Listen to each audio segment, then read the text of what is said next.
Implementation monitoring and evaluation of source reduction is the process of tracking and assessing the effectiveness of source reduction programs and initiatives. This is important to ensure that the programs and initiatives are achieving their desired goals, such as reducing the amount of waste generated, conserving natural resources, and protecting the environment. Implementation monitoring involves tracking the progress of source reduction programs and initiatives. This can be done by collecting data on a variety of factors, such as the amount of waste generated before and after the program or initiative is implemented, the types of waste generated, the costs of the program or initiative, the environmental benefits of the program or initiative. Evaluation of source reduction involves assessing the effectiveness of source reduction programs and initiatives. This can be done by comparing the data collected during implementation monitoring to baseline data collected before the program or initiative was implemented. Evaluation can also involve assessing the social and economic impacts of the program or initiative. Here are some examples of how implementation monitoring and evaluation of source reduction can be done. A company that implements a source reduction program to reduce the amount of waste generated in its manufacturing process could track the amount of waste generated before and after the program is implemented.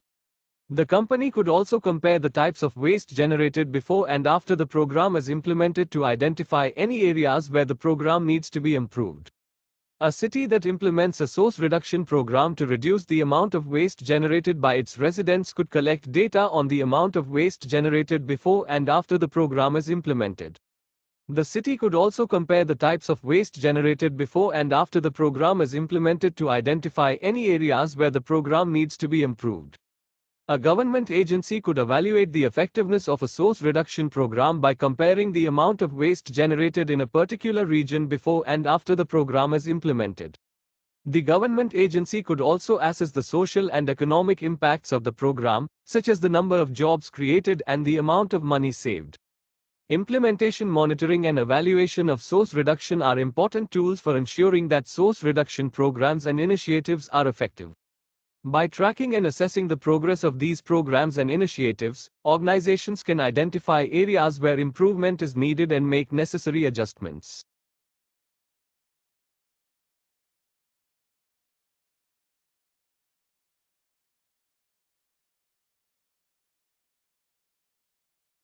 Volume reduction or compaction of solid wastes is the process of reducing the volume of waste materials by applying pressure.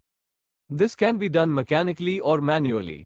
Volume reduction is important for a number of reasons, including to reduce the transportation and disposal costs of waste. Compacted waste takes up less space, which reduces the number of trucks needed to transport it and the amount of space it takes up in landfills. To improve the efficiency of waste processing operations, compacted waste is easier to process than loose waste. For example, compacted waste is easier to shred and compost. To reduce the environmental and public health impacts of waste, compacted waste is less likely to attract pests and rodents, and it is less likely to leach pollutants into the environment. There are two main types of volume reduction or compaction of solid wastes: mechanical compaction. Mechanical compaction uses machines to compress waste materials. Mechanical compactors are used in a variety of settings, including waste transfer stations, landfills, and on-site waste processing facilities. Manual compaction. Manual compaction is the process of compressing waste materials by hand.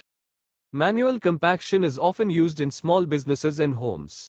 The best method of volume reduction or compaction for a particular type of waste will depend on the composition of the waste, the desired volume reduction, and the environmental and public health impacts of the different processing options.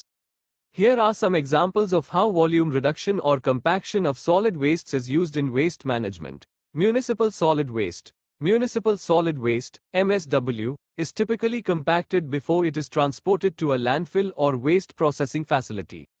This helps to reduce the transportation costs and the amount of space that the waste takes up in the landfill. Industrial and commercial waste. Industrial and commercial waste can be compacted using a variety of techniques, depending on the composition of the waste. For example, metal waste can be compacted using hydraulic presses, while cardboard waste can be compacted using balers. Food scraps and yard waste. Food scraps and yard waste can be compacted in compost bins to reduce their volume and accelerate the composting process. Volume reduction or compaction of solid wastes is an important part of waste management, as it can help to reduce the transportation and disposal costs of waste, improve the efficiency of waste processing operations, and reduce the environmental and public health impacts of waste.